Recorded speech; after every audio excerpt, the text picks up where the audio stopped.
by this green monopoly money that people regularly debate what behaviors even reflect true human nature versus the crack-like addiction we have to this hamster wheel cycle of greed, debt, and consumerism. It's a lot to unpack, and many of us recognize this destructive and sociopathic system cannot continue forever. But before much can be done, we need the communal equivalent of a full medical evaluation, diagnosis, and treatment plan.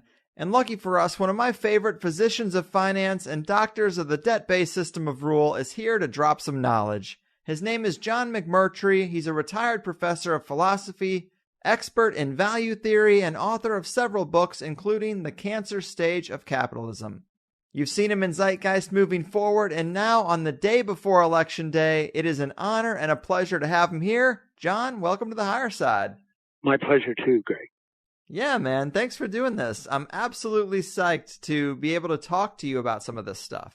Well, I just wanted to say, Greg, I wanted to applaud your introduction. You've compelled a lot into, a few moments of exposition.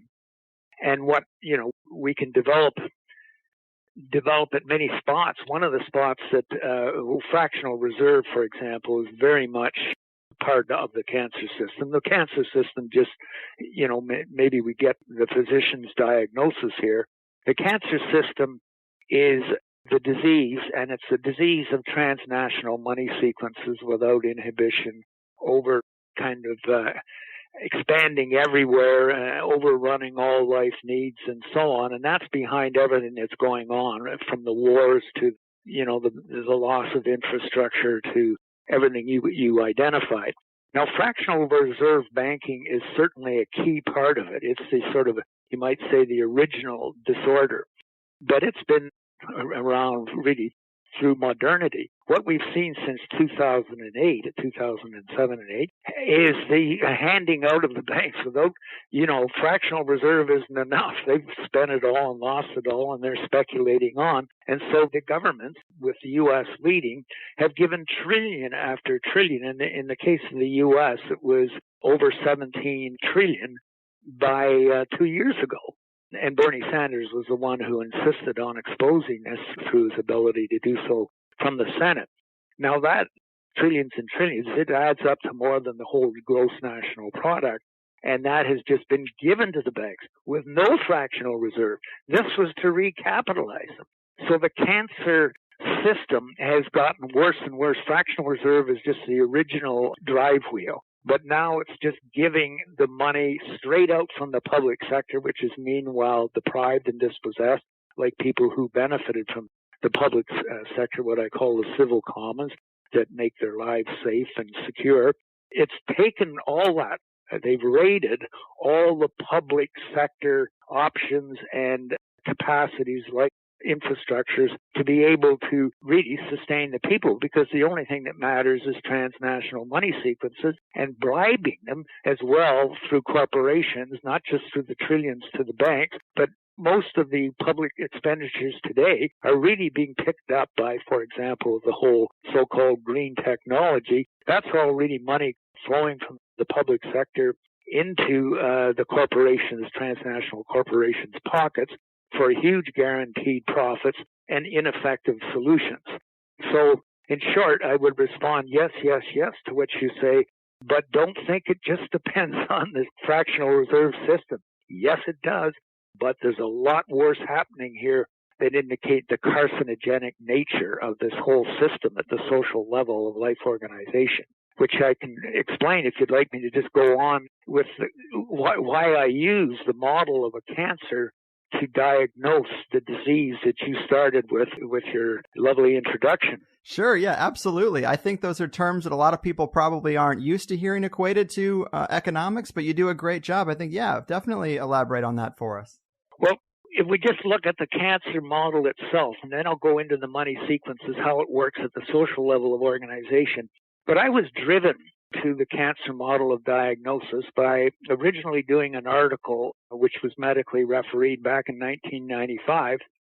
And I really wanted to understand what was happening here, but through the lens of what I think is the most effective form of analysis that we have, which is medical diagnosis.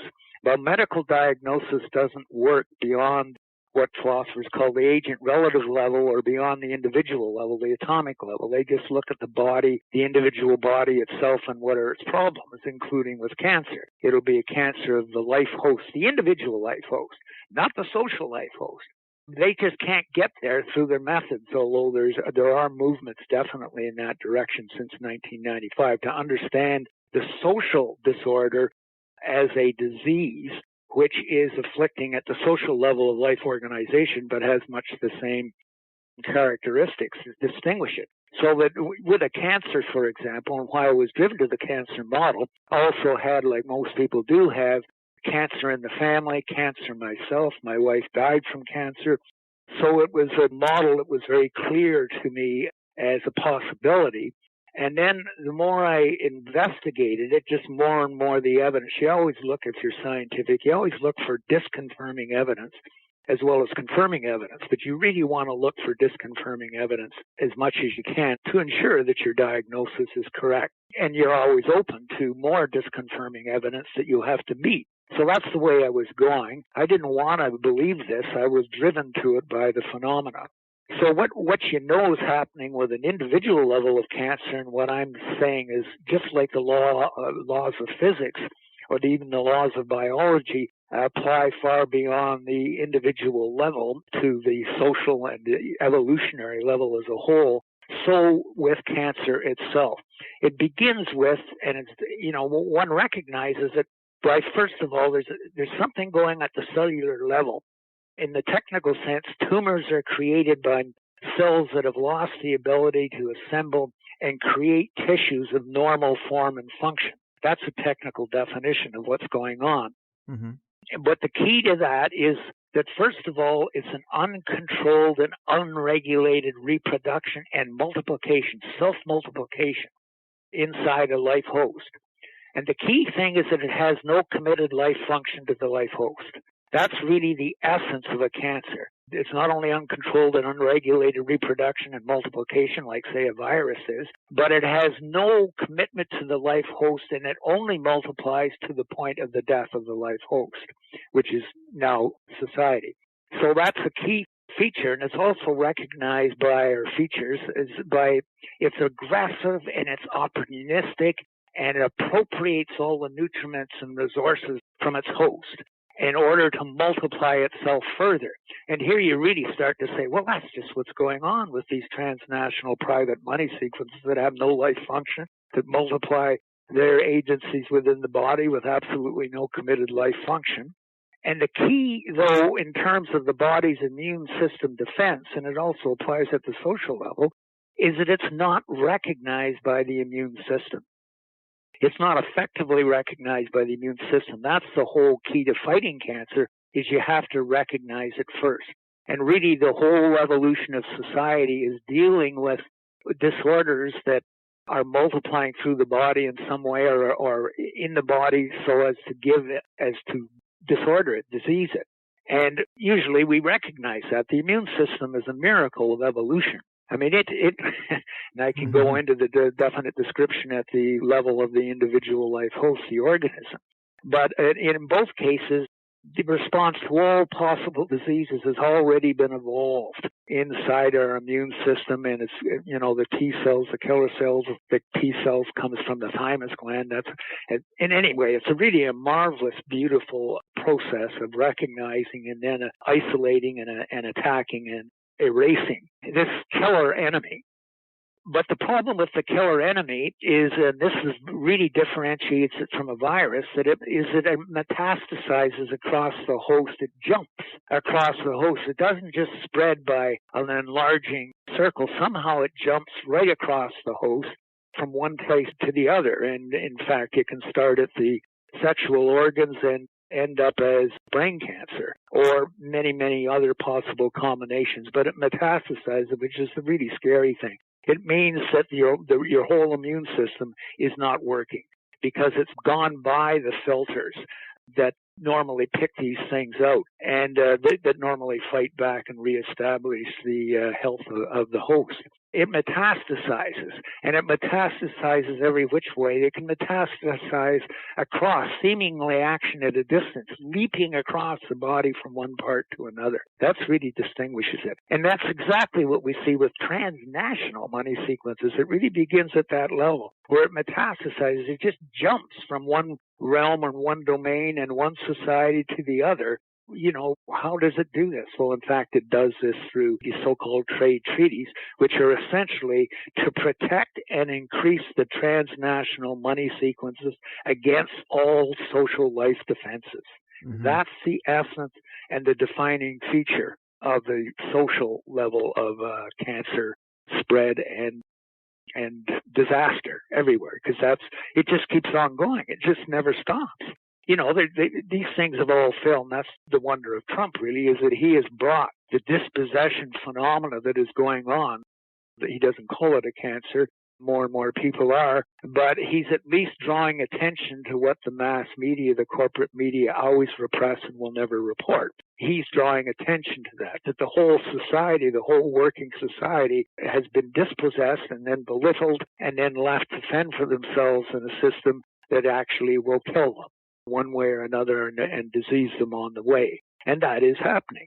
So it progressively infiltrates and invades, but also by metastasis, which is a distinguishing characteristic, and nothing is allowed to limit it. When the cancer is functioning well, nothing's allowed to eliminate. And that's why these trade treaties, they go right into your Constitution. They become an obligation of the Constitution.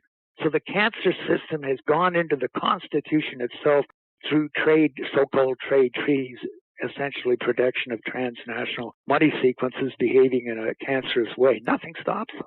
Mm-hmm. They'll just get rid of it. And I could spend the rest of the program identifying all the places in which that's true and all the ways in which it's true. And then this just goes on, and we get more and more breakdowns of the life function of not only the individual body, but the social level of life organization, where the laws of biology apply as well. It affects the host, and the host is not even now. I mean, I keep track of when people recognize it, and there are a number of recognitions of it, but it's usually screened out, selected out of anything. And for example, in my interviews with newspapers, they will always eliminate any reference to that when they publish the interview. It's just you can count on they're doing it. So when I said, for example, the global capitalist experiment has failed in Russia. This was, earlier on, back in the 90s. I said to interviewers, I really want to insist that you do, quote, now you can do what you want with it, but I do want the idea to be communicated. Mm-hmm. And then the journalist, who would be a journalist that I trusted, would so agree, and then it wouldn't come out. And then what happens at the editorial level, and it tells you about how the cancer system works by lowering the social immune system from recognition of what is wrong. They just wouldn't let it in. They won't let it in. I've done a lot of work for the mass media, and one of them is by letters, which I've published, probably thousands of them. Innumerable letters have been published and headlined and so forth in the media. And one medium I more or less trusted was the Guardian Weekly, which is about the only newspaper with ads in it that I look at. Although the New York Times Weekly I've picked up on too. So you start to see how the disorder is functioning. That's why I do it. Well, I reported to them, and just quoting international law, that the invasion that everybody was saying was a sure thing going to happen in Iraq. I identified it as, in very, in clipped journalistic terms that were documented, that this was the supreme crime of international law, war of aggression, and cited the charter from Nuremberg as well as the right inside our criminal code. We have that. So they just wouldn't publish it. And I tried it from different authors, get another person with another name, another place to send in the same thing, because I knew what was going to happen, which is what did happen. There was going to be what this system specializes in, an eco-genocide. And that indeed is what has happened in Iraq ever since, right, starting from 1991. But, they used to do it under the pretense of sanctions, embargoes. but it was the same thing, just bombing their infrastructure to smithereens so that 500,000 children died from it. And when the Secretary of Foreign Affairs, who was Madeleine Albright, who's the hero of Hillary Clinton, that's, they're like joined at the hip. She was, this was brought to her attention that it was started with the Harvard Medical School identifying the deaths of 500,000 children. And she said, yes, it is a large price to pay, but we think it is worth it. So there's no limit. There is no limit to what they'll do, what this system will do. And there's a kind of a positional determinism within it, even if that person was okay when they went in, as I thought the Clintons might be to begin with. They get determined by the position that they're within, and the position that they're within is now a cancer system, a global cancer system. And all the resistance that we see going on around the world can be really interpreted as a social immune reaction to what's happening. But of course, it's not reported in the facts. It's not reported in the responses. It's always, and here becomes the primary, the cornerstone of U.S. ideology, imperial ideology, is the blaming of the enemy. The enemy, and it can be anyone at all. It can be your local worker, community organizer, as it was through Central America in the 80s with presidential support and 90s. They just had death squads and so forth, and it just continued because they were communists, and that used to be the great enemy term. Once you called someone a communist, as I did on an interview with a death squad officer who had reformed, and there was it was a world summit in Toronto, and there was a counter summit. Anyway, I was the chair of juris, and I asked this former death squad officer, and he said, just to give you a sense of how deep this, identify as an enemy, as an automatic enemy of the listening audience, and they'll just go like a Pavlovian dog in their salivations and carrying on with their destructive activities. It's okay. He said, well, people at the top would identify someone as a communist or a Marxist, and normally we would eliminate that person or persons. It was just built into the police apparatus and army apparatus, as well as the extra military forces that are very much at work now. ISIS itself, begins as a U.S. organized, begins with in Afghanistan to take down the Soviet Union, and of course the Soviet Union was the enemy. You just call it that. Call it the enemy, and anything is justifiable from now on. Right. And that's where there wasn't any such thing really as this jihadism. It didn't exist. I traveled through the Middle East as a younger man. I've traveled through all the countries of the Middle East, and at that time, there was no such thing. There were jihadi type mentalities, but it wasn't an organized force. That we can thank the United States for, and specifically Brzezinski. So we have this system calling anything that resists the enemy, and that's the cornerstone operation of the global ideology and the disease it is carrying. Man, you covered quite a bit right there, and I do love your breakdowns, and I think cancer is a very appropriate analogy. One quote that I really like from you that I think is important for people to remember on a personal level, I think it gets into some of that, is you say the most suppressed issue of our epoch is the war between life capital on one hand and money capital on the other. Can you elaborate on that dichotomy and how to separate the two? Well, in a way, you've seen, I've talked about the way the money capital system operates when it has come to its cancer stage. Everything I've said in the last minutes has been really describing the phenomena of the money sequence. But the question goes deeper than that. As you might say, well, I get the phenomena, I get what you're identifying, I get why it's cancer. But exactly what's going on at the inner core, the drive wheel of this whole system. And this is, as a philosopher, I'm also a logician, and I've worked it out as a logical sequence in work that actually is not publishing and I'm doing right now. And I'll just what I have published and what you will see in the book too is the concept of rationality itself comes into play inside philosophy. Really, it starts with modernity itself and David Hume. I won't go in, and John Locke. I won't go into that source of it. But what the key of it is, and it still runs the understanding of, say, Harvard University's various scientific and philosophical forms of what's going on. Rationality is self-maximizing choice or preference. That's what it is.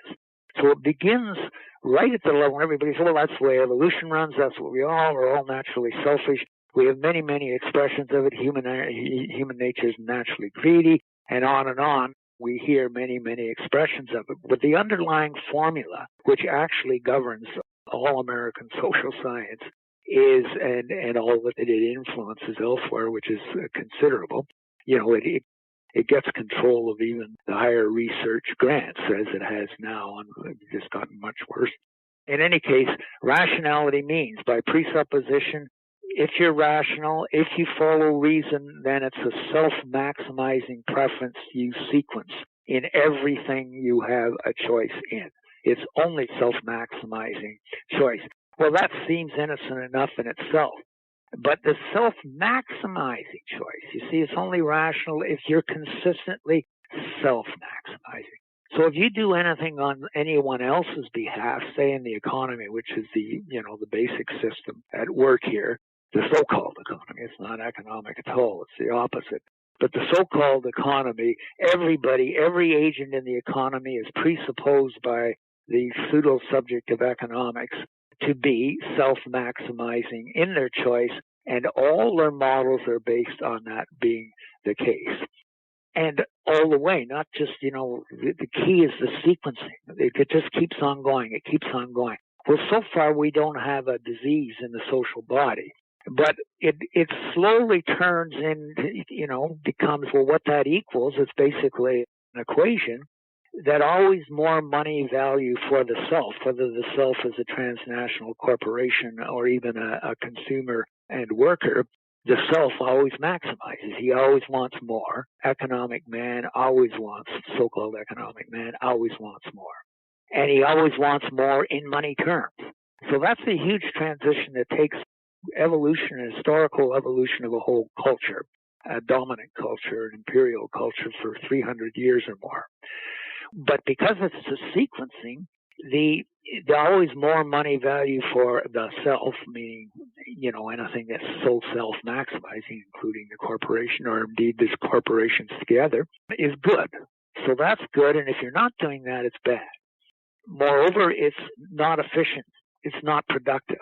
So efficiency and productivity always mean, people think, it means that things are going to come to us with less cost. Well, yes, less money cost to investors or capitalists, but that's all it means. It means less costs or more efficiency or more productive only for those who are investing money, have much more than they need, and live off their money sequencing. So once you get to there, efficiency and productivity is ever lower cost to money sequences, private money sequences, transnational money sequences. Well, you can see everything is done in accordance with order. All that I described earlier is also called efficiency and productivity, and it is in accordance with these formulae, which of course are never revealed or never talked about. They're just assumed as given. It's called the prime, it's an axiom. And it's the first axiom of so-called economics. So efficiency and productivity only mean lower costs and ever lower costs to money sequences. Well, that means lower labor costs. That means labor can starve as long as you can get labor, and there's lots of labor out there. And so it starves. That's efficient. That's productive. I'm sorry. These are the laws of efficiency. These are the laws of productivity. It's still going on now as people lose their jobs in the States, and millions have lost their job in the States because the self-maximizing money sequences of transnational corporations, for them, it's rational, it's productive, it's efficient, and nothing else is. And so that's what the corporate media always carries as the story, and that's what the president, who's very much positionally determined, carries as a presupposition he must act in accordance with, or they'll hound him out. And that's why Trump again, has been important. He doesn't understand this. He doesn't understand what I've been saying. But what he does see and what he does understand, what nobody else was allowed to say or speak in public, is that much of our public, more and more of our public, our working public, have been dispossessed. They've screwed you. No one was allowed to say this. You could, you can look through all the papers and you're not going to find that the system screws the working class of America. But he is saying that, and that's the good side of Trump. Right. What he also see, I can go on with that, but I'd like to hear your question as we go on. I can pick up. Sure. You did mention so-called economics, and in the book you refer to economics as a pseudoscience, and you have a section in the book with the heading Methodological Censorship in the Academy. And I like that area a lot. That's a good portion. How has the school system been set up to influence our thoughts on economics? How are economics teachings skewed to hide a lot of the points that you've been making? Well, the steps I've taken from rationality through self-maximizing choice to always more money value for the self is good. All these things are presupposed as axiomatic, and that's how we are always governed. And efficiency and productivity is doing this. And moreover, the profit drives the economic engine. There has to be profit or it won't work. All of these things are built into the inner logic of the system. And so everything that we see that Trump is identifying is in accordance. And that's where I look for counterexamples. Show me one counterexample. Show me one place, one medium, one party contesting for power, one president, one anybody who doesn't act in this way. They don't know it because it's an inner logic. It's an unseen logic.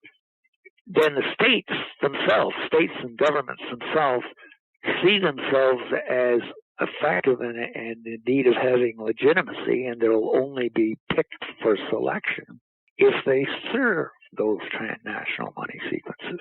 And there again, that's where Trump sees the downstream effect, that the Senate is corrupt, the whole of Washington is corrupt, and so forth. They're all, just serving themselves. It's not a systematic understanding, but he sees the downstream effect. And that, I would say, just plugs in at that level of the set of equations where states serve the dominant private money sequence, and they're called investors. And we must have investment to survive. So the state must serve them, and it now serves them. It used to be basically by wars, but now it's not only wars. The states serve them with handouts, trillions of dollars of handouts, and not just to the banks, but to all the major corporations. I mean, someone like Ralph Nader will point out the downstream effects there, that how the states are basically corporate welfare systems.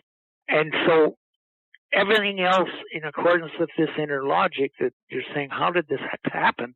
Well, what I'm doing is describing an inner logic that is not conscious. This interests me perhaps more than anything, is just this inner logic that nobody sees and is not allowed to be laid bare, is tracking it. And that's what I'm doing here. So everything else becomes a means to this. We've got to do this in order to grow, and we've got to have profit, and we've got to have governments helping, ensuring that their corporations are globally competitive. And that means the efficiency and productivity of lowering money, labor costs, etc., and not having too many regulations. This is where Trump is completely schizoid, because one of the things he's attacking now in the latter weeks is regulations, too many regulations, the very thing that Reagan attacked. And tax cuts. Let's give more tax cuts to the rich. That's where Trump is himself the cancer agent. But he's, as I say, schizoid. He doesn't understand it, nor do, of course, his followers.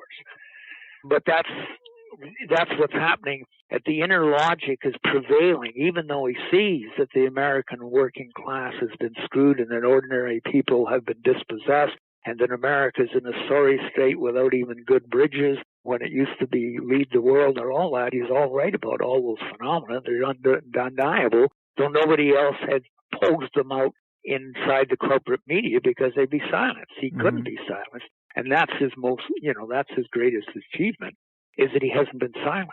He's the only guy only person I have seen being able to take on the media, the corporate media, and win in the sense of no matter how they diss him, no matter how they publicly assassinate and slander him, he just kept on coming and getting stronger because he was representing more and more of the dispossessed people. Right. And then everything's obscured there. Oh, no, that's because he's a racist. That's because he's a bigot. That's because he's a psycho. All that stuff, which no doubt is true, but it's just diverting attention from what's really going on. Exactly. Of which the disease, which he's seeing the symptoms of. Mm-hmm.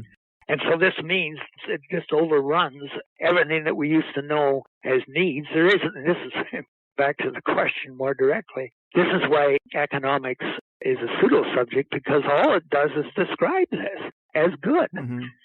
It never says, it never goes back to the beginning and say, well, maybe we need a more life-coherent sense of rationality. And maybe we should consider the cost to life, not just to money bags. Amen. And so it doesn't. It's not even a discipline. Any discipline that's a real discipline is open to counter, another paradigm. Mm-hmm. Is open to, when it keeps being refuted, it's open to change and adaptation to the circumstances which have falsified it again and again and again and again. They don't even know what's coming next. And of course they don't, because they're just locked into this money sequence system as all axiomatically true, and all their laws and so forth follow from it. And so they're life blind, a priori, life blind. The so-called discipline is not a discipline. It's a propaganda of money sequences. That's all it is. And you will notice that's all it covers. It just covers the money transactions between people in the market and assumes the state out of there except as a servant, so-called night watchman of the system.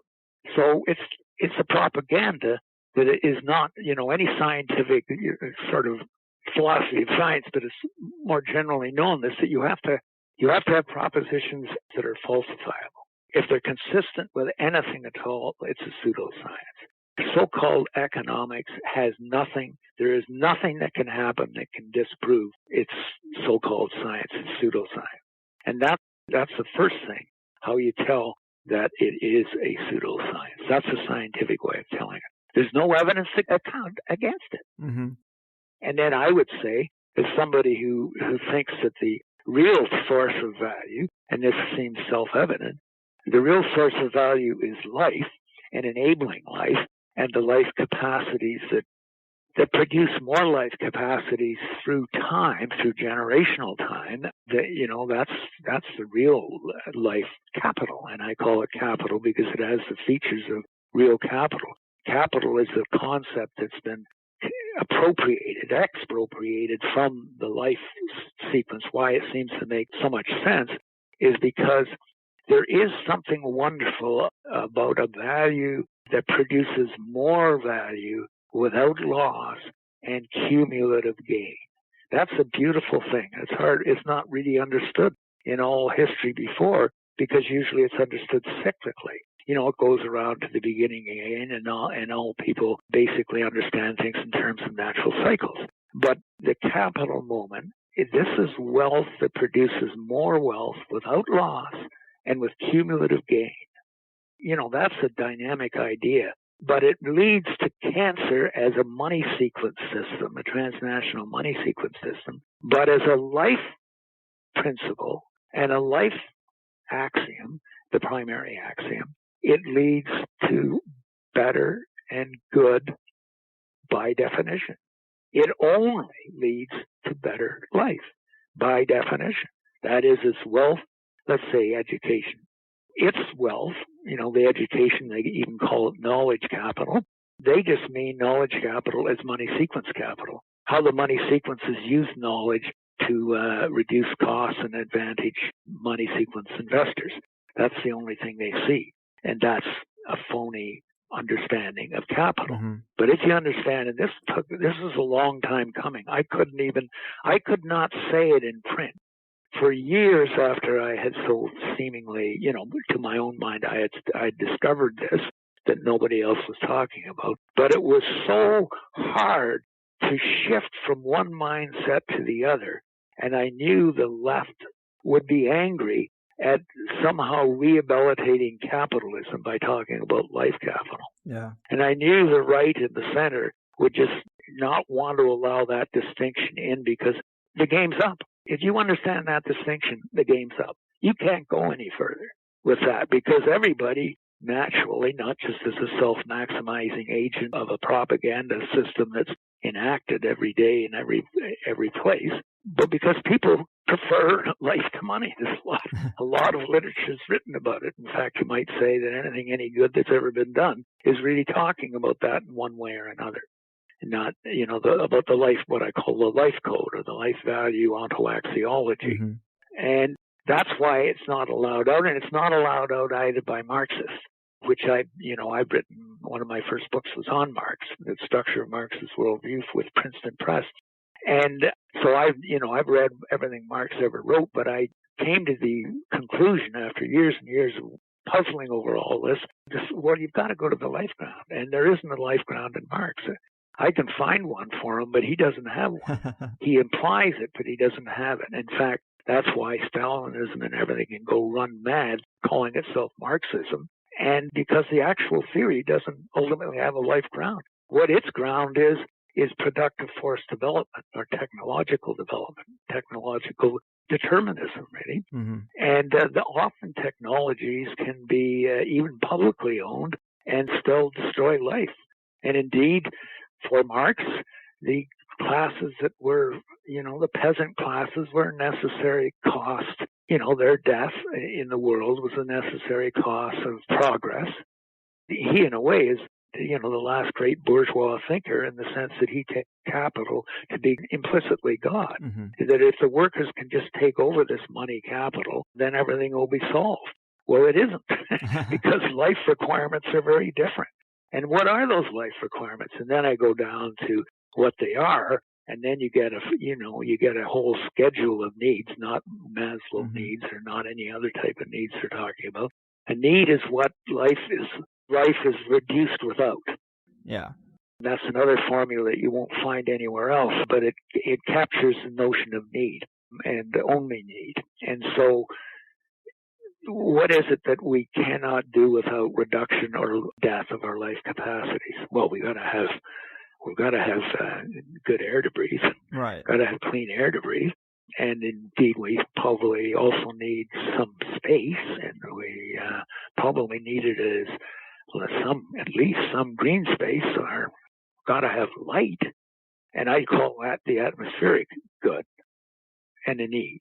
Well, John, let me ask you this, though. I think a lot of the listeners probably see what we should do or know some of the things that we do need, but how do we get there? That's the real issue with the cancer as entrenched as it is. I mean, how do we alter the system's motivations to work for life capital, for the greater good, rather than individual wealth and greed? It's easy to recognize it, or it's easier to recognize it, but it's a lot harder to actually make a real world switch. Well, perhaps because I'm a philosopher, I see the things that ultimately decide what's happening are principles, even if they're non-recognized principles. And the key of science, so all of science basically, science looks for principles or laws in the case of nature. Then even in the case of social systems, you look for laws, what's governing it, or in my case, I don't want to call it a law between the life sequence of value and the money sequence of value, but I do call those principles, and I identify them as regulating principles, whether people are aware of them or not. It's a regulating principle that's at work. For example, when someone says, and for many years I did, Columbus discovered America, the underlying principle is that all human discernment and understanding is European. And they don't know that that's the underlying principle, but it in fact governs them. And it not only governs them, it leads to, it doesn't matter. It's a good thing if we kill all the Indians or all the native population. It's good.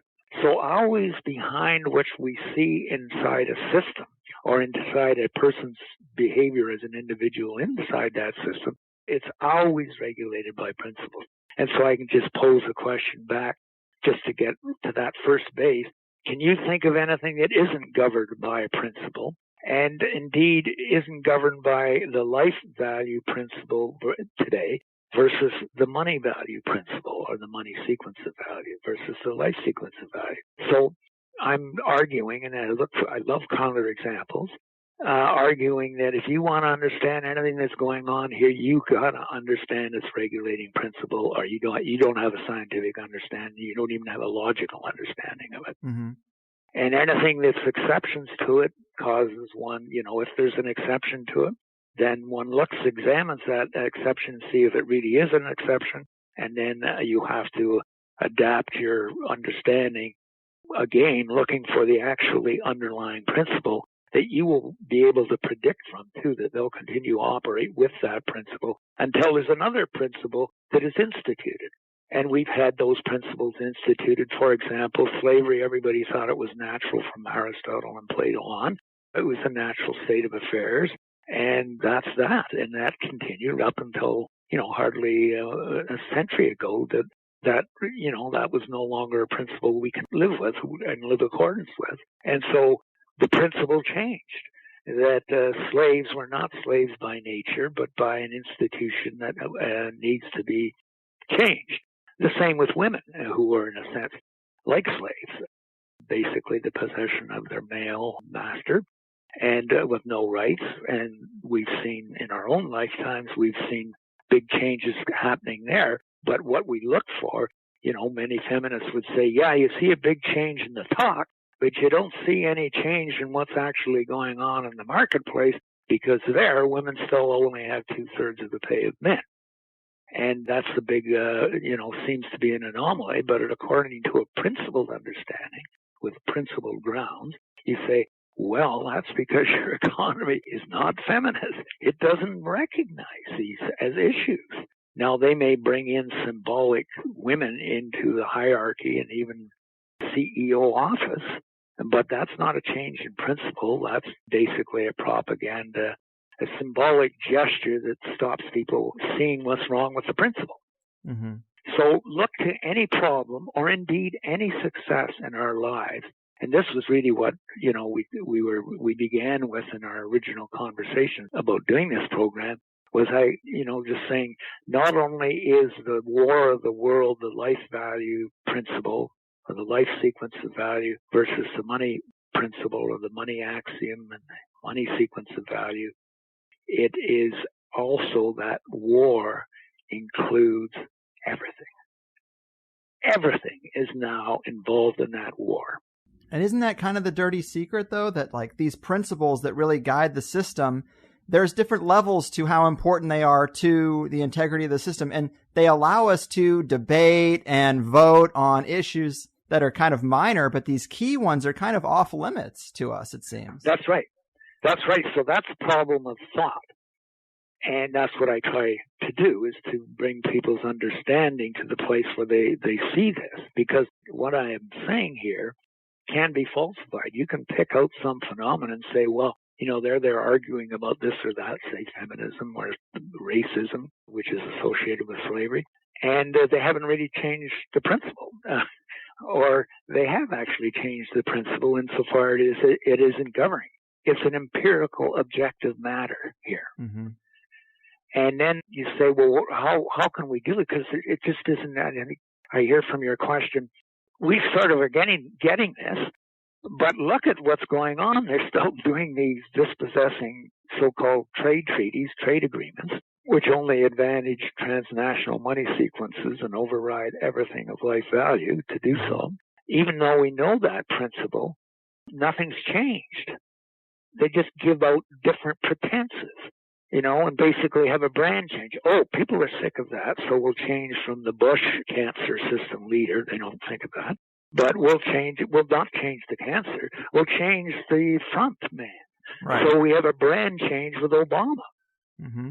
And that's all. And everybody says, oh, things are going to be better now. The President of Hope, Nobel Peace Prize, everybody applauds, thinks the principles change. And what I'm saying, no, the regulating principle hasn't changed at all. You've just been duped again by a brand change. And the people inside that position, until they understand these things, are not going to be able to do anything, because it now is master. But it's not mastered my life, and it's not mastered your life. And here we come to the individual level, which I think that individuals unhappily are determined by their positions within a system that has violence and force and lies behind it. That's always true of this system, since it's a cancer-like system. That is especially true. Well, what about us as individuals? I don't do an act in my life, including right now. I'm going to take a sip of my water. Oh, that's nice. And I won't drink any water that's in a plastic bottle. And I will never accept water. I've almost died from it when I was traveling through India, choosing water that was in a well, but it was polluted without my knowing it, without even the villagers knowing it. And it almost took me down with amoebic dysentery overnight almost. It's incredible.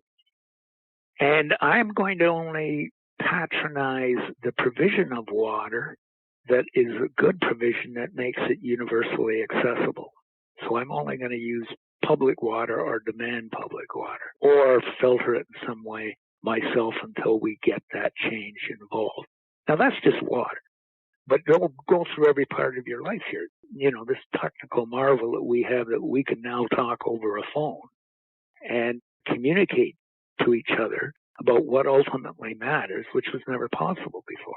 Mm-hmm. And but you got to watch it, because that same system is into basically commercial control. It's basically into the secret of all propaganda, as nicely said by Bernays, who was a nephew of Freud.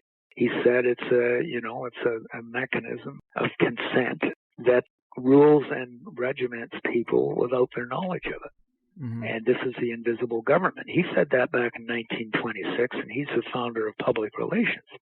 So the public relations of the knowledge economy, the information economy, and nothing but saturating ads everywhere always for transnational money sequences, mm-hmm. or trying to be transnational money sequences, always.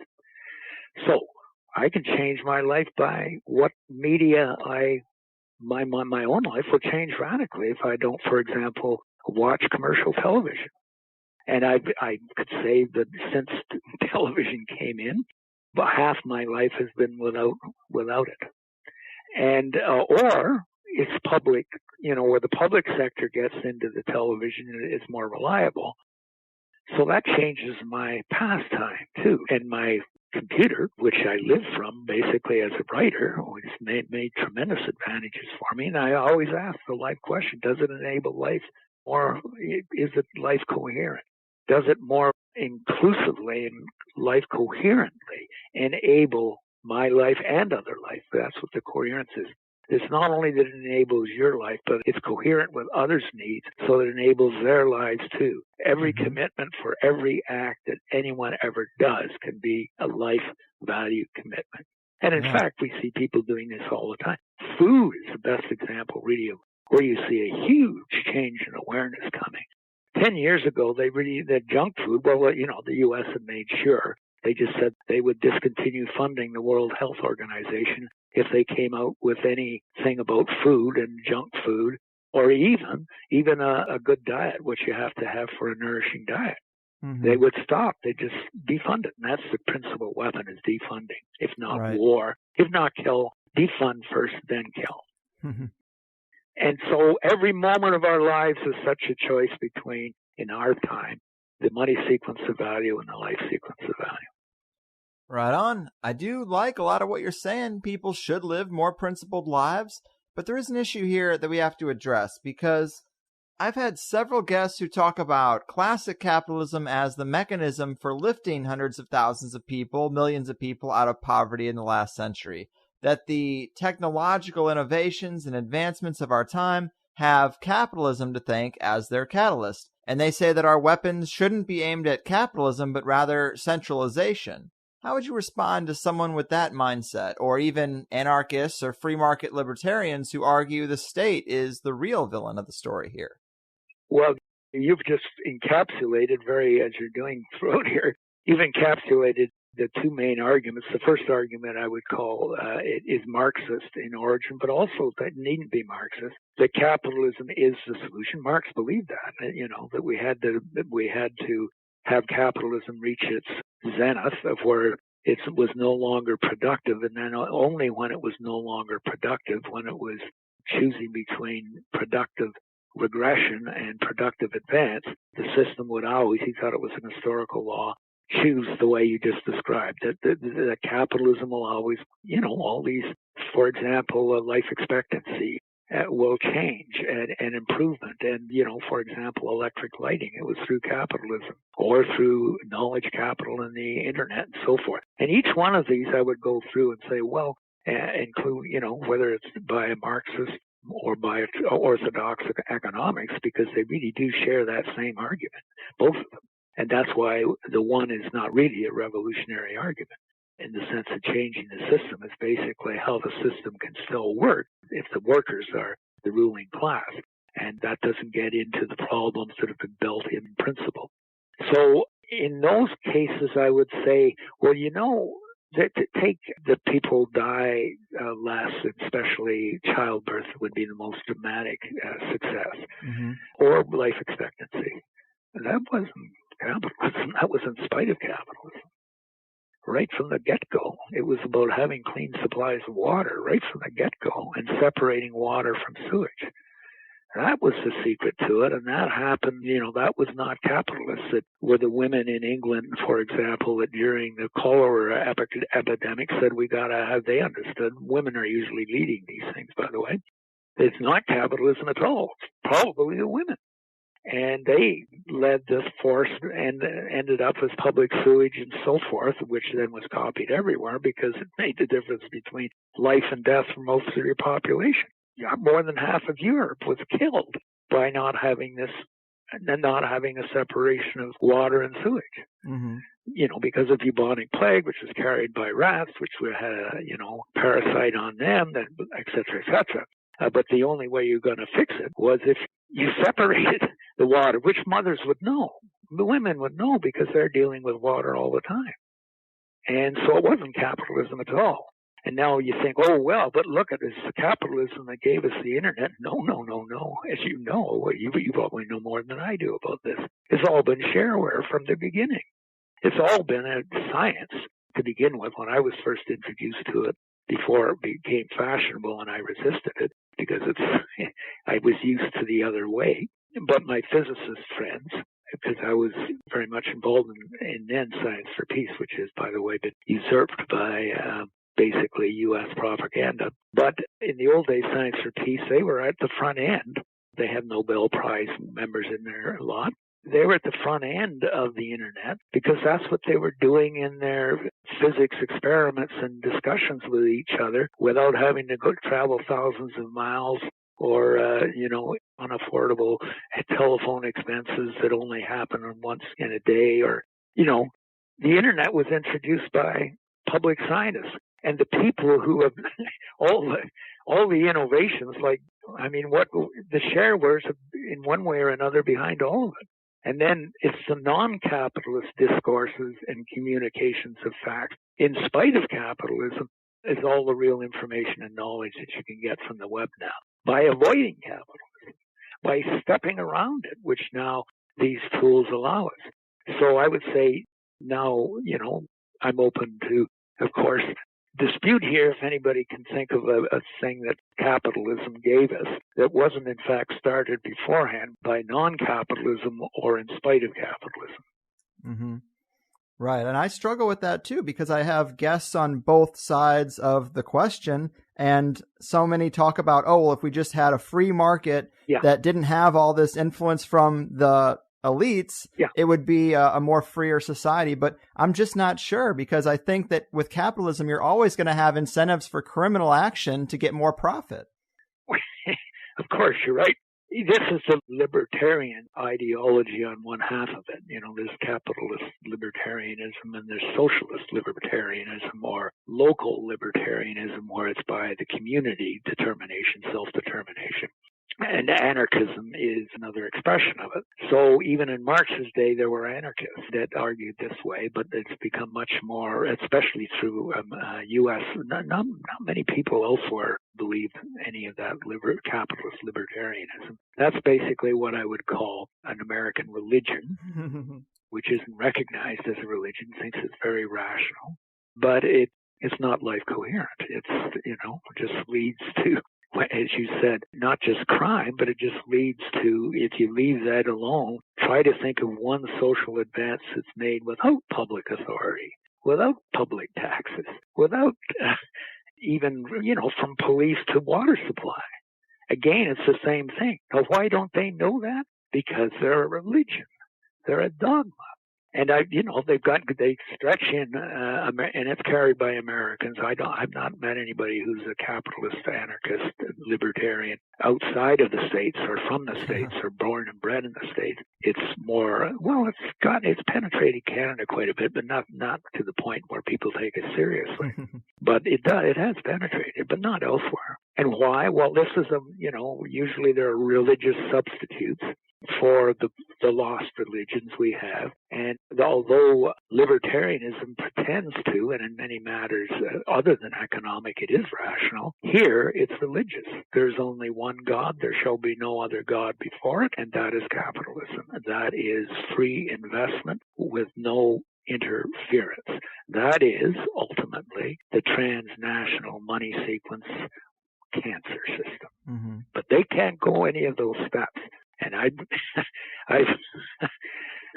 been glad to, I tried to debate a very well-known libertarian up here, an American, of course, but he, as many carpetbaggers came up here and took over Canadian universities, and they just can't deal with it. They just cannot deal with it. They'll just change the topic because they're good solids. They're good at sophistry. Right. But that's what I think about it.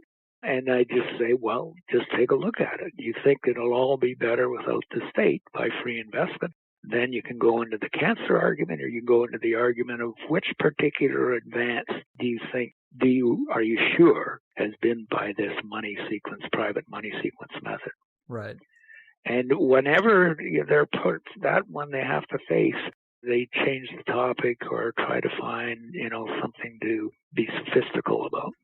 Right. Well, I mean, it's the privatization of the medical system, of the prison system that creates a lot of America's problems. But I guess to me, maybe it's not an either or. Maybe it's a little bit of both. Well, it depends what you mean by privatization. If you mean by privatization for profit, right, money profit, ever more money profit, life-blind money profit, no, it always fails. When you try to think of any privatization that's actually run by corporations, it always fails. They never admit the failures. But again, in debate, say, well, tell me one place that you think has been a success with this. There isn't any.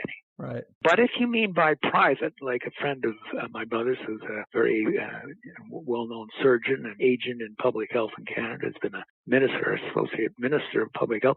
He has a good friend who's unfortunately since passed away. Maybe he was poisoned, that just occurs to me. Huh. He had a private system of surgery that was incredibly more efficient in wait times and in good results, that is, healthy results, than any other method. And he could not get it in. It still isn't in. And the demonstration was clear. The public sector did not want to talk to him because it showed them up, or that they were already, as has increasingly happened, they were already bought by the corporations who had done them favors and so forth, which they do on the inside lobbying. There's inside lobbying going on all the time, nonstop, to privatize. And they're very aggressive. And they're always in suits, and they always have deep voices, and they always are very certain about what they know. But they're just propaganda. Right. And it works. Because if it doesn't work, then we won't fund that guy. In fact, it's time the newspapers expose this inflexibility. Yeah, I'm with you. Man, we definitely have talked about a lot, but I think probably one of the most important things for people to take away is that there is a huge divide and conquer program in play. And if we can get over things like black and white, get over things like libertarian and socialist, and instead unite around that priority of getting a better set of principles to guide our system, maybe with that we can do something, because we do have the numbers. Yeah, and we've got the life ground too. And the life ground is all, the simple is all the conditions required to take your next breath is the life ground. And there are a lot of conditions, and they've got to be in our consciousness as something to enable, not destroy, and to enable through time. And the life capital is the formula for that. And we're grounded. You see, we haven't been life grounded before. No theory has been life grounded before. And it's really just taking things down to where it's self-evident that that's what we're for.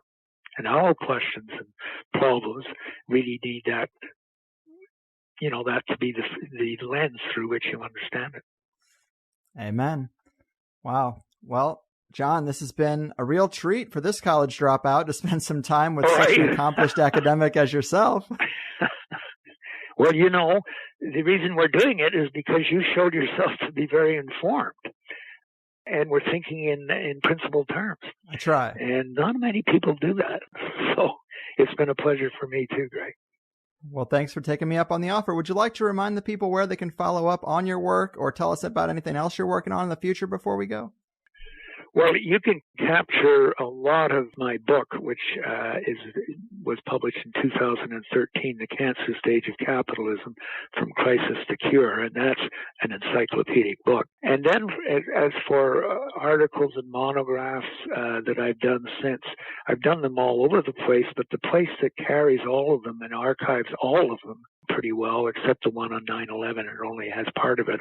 It used to anyway. But it has all my work I've done as in monographs and articles that is really for a wider audience is on global research. So if you just dial in on your computer, Google global research, you'll come up with all of their work. And my work is really the philosophical underpinnings of it, whenever I address what is essentially current event problems. And they have archives of my work that run to, I don't even know how many they're in there, but there's more than a book worth because they wanted to turn it into a book. But I said, well, you've got it on archives, you can have it. And then also on PRN, Public Radio Network, also you can Google it and find it. You'll find on archives a lot of conversations like the one we had today. And you've got lots of me there. Although today I talked about things that have not been heard before. Awesome. A lot of it. Great to hear. Yeah. All right, John. Well, keep fighting the good fight and take care out there. All right. Yeah. You as well, Greg, and your listeners. Bye for now. Will do. All right. Big John McMurtry. Give it up for him. I do apologize for his phone quality. Definitely one of the rougher ones in a while. Big thanks to those who helped make it better. I do have a few people who have contacted me over the years about audio quality. And when I get one of these rougher interviews, I run it past them, see if they can do a better job on it than I can. And that's usually the case. So I did have some help, and it was appreciated. It'd be nice if it was a little more clear, but this was the only way to get them. And I'm a big fan of John's book and the speeches he's given on Zeitgeist Day events. I felt like it was a unique message, worth getting despite all that. Plus, I think the libertarian, let the free market free kind of view is very ingrained in this alternative world, and I wanted to go the other way for a change. Everybody knows that's not my favorite paradigm. But man, I know shows have been slow to come out this month too. The reason for that is that I recorded several at the beginning of the month because I knew I needed some time to finish Higherside Clothing, which is officially done now. Anyone who's connected with me on social media will see that, but if you haven't, just go to thehighersideclothing.com and we got 12 all new full color designs, amazing artwork, all relating directly to THC episodes. It's pretty sick. I'm very proud of that. And thanks to my special lady who helped too, but it did take us some time. So I recorded at the beginning of the month, got Higherside Clothing launched, and then had some Thanksgiving obligations, and now I'm working through the shows I have. to get them out before the end of the month. Like I said in the beginning, this episode was recorded the day before the election, so we didn't really know what was going to happen. But I thought John made it pretty clear that he saw some positives in a Trump win. And I've just been saying how shocked I am that the Clinton network was not only defeated like that, but exposed in a big way with Pizzagate and the Podesta email leak. These are interesting times, but let me tell you about these next two shows because they tie into this pretty heavily. So I talked to John the day before the election, and then I recorded an interview with Daniel Pinchbeck on the day after. And it's a weird episode. It's a weird show because my energy and Daniel's were in very different places that morning. And we have a fair amount of disagreements as the interview goes on. I mean, you'll see. And then the next show after that is with the legendary author of the Secret Sun blog, Chris Knowles. And that's pretty great too, because we have a lot of the same thoughts about what's going on in the power networks. That's going to be a good one in that THC sweet spot